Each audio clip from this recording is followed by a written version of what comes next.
Athletes, not going to the gym is like not cementing the bricks to your house.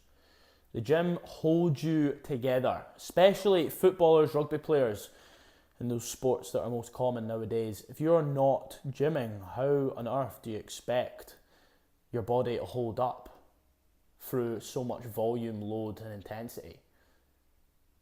If you're not strong, if you're not physically capable and robust, then impact injuries are just a matter of time. Now, of course, injuries can happen to anyone at any time, but what you and what we all want to do is minimize the likelihood of them happening. Now, where do you start? If you're already carrying a lot of niggles and injuries, it's a case of slowly introducing resistance training into your routine. Now, we're all on the back end of a football and rugby season in particular, but it's also the end of the season that injuries are most likely to happen. So, for myself, one thing that I was being a bit silly with over Christmas and that sort of 2-month period of December and January is I was probably doing too much. And even over pre-season and into the start of the season last year, I was playing games on the Saturday and climbing mountains on the Sunday and then training Monday, Tuesday, Wednesday, Thursday. I was battering my body. I was doing the complete opposite, to be honest. But the only reason my body managed to withhold that amount of volume was because I was so dialed in with my strength training. I shouldn't have been able to put my body through that amount. And ultimately, it was my mind that suffered. If your body doesn't suffer, your mind will. So what I'll say is if you're someone who is needing to pick up the gym, pick up the resistance training, and actually just get clued up on where you should be putting your time and attention, you need to start small, you need to build up slowly.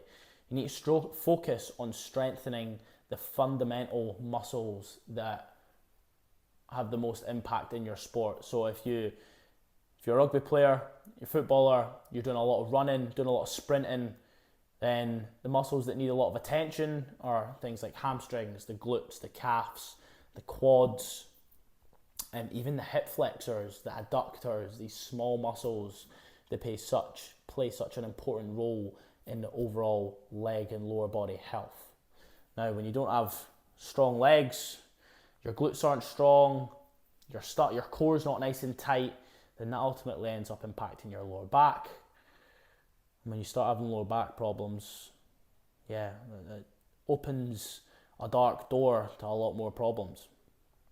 Now, upper body strength is a massive one, especially on the rugby pitch.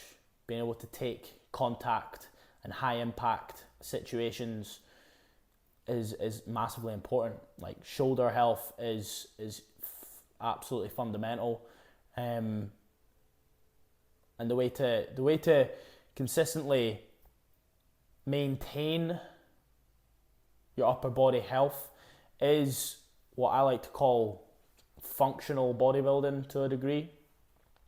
I train my upper body more like a bodybuilder, and I train my lower body more like an athlete, with slight adjustments in and out and around those things. So my upper body is one in particular.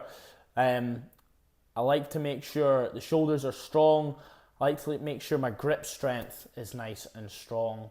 My posterior muscles, so all the muscles from my neck down to my calves, the posterior chain that is called, they all need to be nice and solid. I like to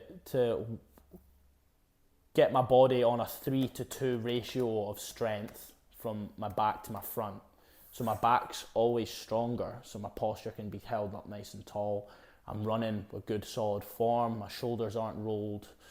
It makes a massive, massive difference. So, if you're someone who's looking to start building up their gym experience, their gym portfolio. Start small, start maybe 2 sessions a week, full body sessions. You don't want to be too sore. It's very doable to start the gym and not be too sore. There'll be a couple weeks where you will be achy. But when you're training full body, you're training that many muscle groups that you're not tearing them apart to the point where they're going to be in agony the next day. So, lower body, focus on athletic performance. Focus on strengthening the glutes, the hamstrings. Make sure you're making both legs as strong as each other. Same with your arms. Dumbbells are massively important from that perspective when you're doing upper body strength work. But yeah, lower body, athletic. Get it training, single leg movements, dual leg movements. Get the hamstrings, quads, glutes, calves nice and strong. Get the joints nice and stiff, especially when you're going onto the pitch, you're looking to sprint, you're going to be doing fast reactive movements. You want to be stiff, okay? Stiffness is incredibly important for generating force. Upper body, you want to be strong and functional. You don't want to be limited to a couple ranges of movement like a bench press and rows and maybe a lat pull down or a shoulder press. You want to make sure you're doing plenty of variety. You're doing single arm movements as well as dual arm movements. that will help strengthen the core. The core doesn't need to be doing like bicycles and planks. It needs to be doing heavier weights with a good strong posture so that everything gets held compact together, tight, strong. And that's where I'd start, all right?